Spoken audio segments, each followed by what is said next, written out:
But if you look at it, the problem is that we lose our sense of perspective. By today's standard, what Germany did in the period you're talking about, we would today call free trade. They did intervene. Well, I don't know what we mean. Whereas, and that's exactly the same thing that you're doing with respect to Japan. You are not allowing for the extent to which Japan's, see, what happened in Japan was between 1914 and 1939. Japan shifted policy and became a highly protectionist, a highly centralized, a highly controlled, and its real income went down.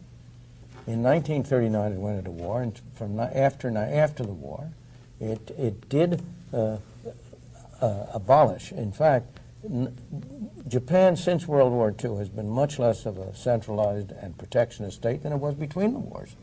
That is probably very true, but And since by World War comparison with the II... United States, by my judgments, the United States is every bit as protectionist as Japan is. I'm not saying the United States is Snow White. I think we have a lot of protectionism, but we have stupid protectionism. The question is there any other kind? Yes, there is. Take a look at Japan, in post-war Japan. Take a concrete industry, automobiles, because they're important, and we can understand Which strategically, MIDI, don't forget, try to suppress. Don't forget that. When you're talking about this wonderfully intelligent policy pursued by the Japanese government, that they actively tried to suppress the exportation of automobiles because they felt that Japan was silly, that it was silly for Japanese to compete in the world. has not batted 1,000 in its policy. I'd say they've been hitting about 465. Or just you use the example of automobiles. 1 minute, I will. Which a 465 hitter is Nobel Prize baseball. But I don't believe they've been batting. I believe that the development, the post-war development of Japan is a tribute to the force of free markets in opposition to MITI. I think you cannot attribute it to MITI. This is all true, but it has no concreteness. This is ideology. Let's look at automobiles. It is not ideology. Automobiles are concrete. I can understand them, I can count them, I can drive them. If you look at the automobile market in Japan in 1962, the year I was getting out of college, so I remember the year, Detroit produced more cars in a week than Japan produced in a year. That's true. There was no way on earth Toyota or Nissan could have competed with Ford. And if we want to argue that Ford was too foolish to sell into Japan, there was Fiat, there was Volkswagen, there was Renault, and then there's the list of the dead, Austin and the other British It was makers. also very low Japanese real incomes, which is... It was a smallish market. Yeah. How many cars were imported into Japan in 1962? Zippo.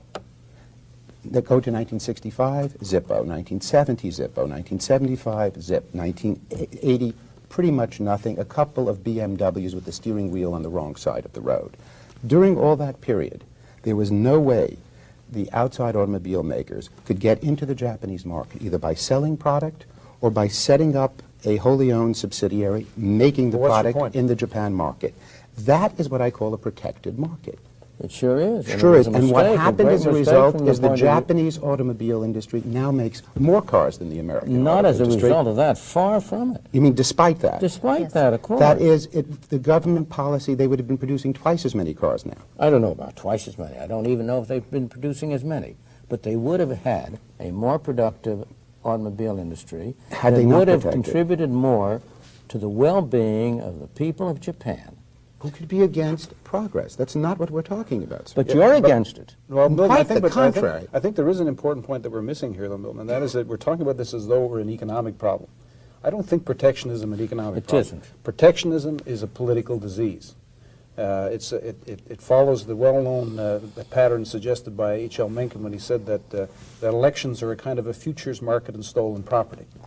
And who is being stolen from here? It's the consumers who have to pay a higher price for the product.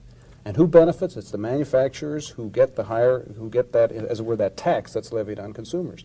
And the problem is that even if they know about it, consumers have no interest in going about and engaging in political action to stop it, because for them it means a few dollars more on a car or a few dollars more on a VCR or whatever, and they have no incentive to go out and engage in the political action to get the tariffs taken down or get the quotas removed. And it's so therefore a very insidious and difficult thing. It's nothing to do with economics. It's a political problem. Dr. Cohen, I understand what you're against. You think that free trade doesn't work in practice. What are you for? Well, it's not a question of free trade not just working in practice. It does not work in theory. Let's be very clear. These films you've been showing, I have never seen anything with quite the ideological content of that, as I said, outside the Middle East. You live a sheltered life. I have been fortunate. It assumes a set of assumptions that have been proven wrong. American economics sits around spinning on the basis of its assumption, admitting of no facts, admitting of no foreign intervention. I beg your pardon. You simply are demonstrating the parochialism of your knowledge. The facts in that film are absolutely correct. Japan did progress very much under free trade from 1868 to 1914.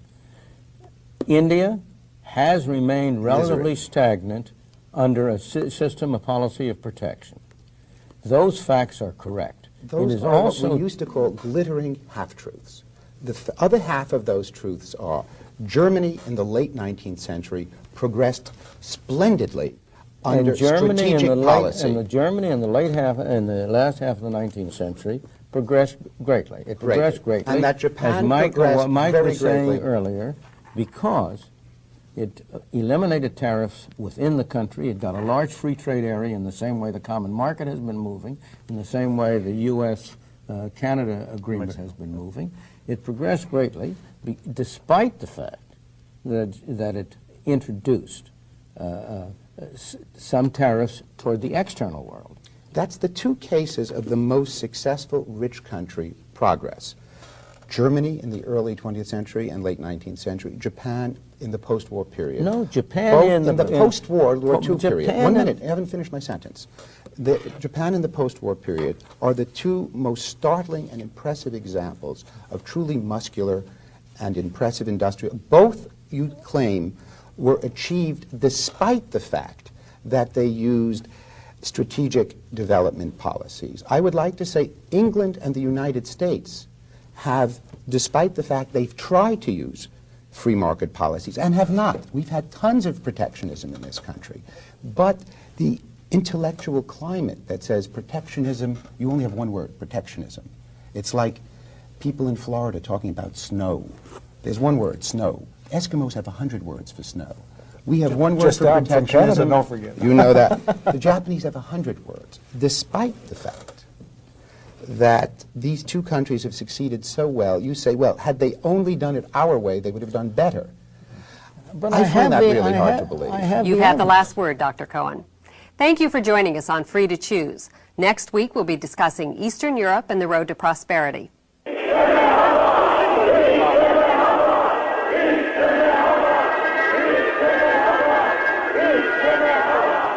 This is where it all happened. In 3 days, they got political freedom. The hopes were high. They thought economic miracles would follow quickly. Yet now it's a year later and almost nothing has happened.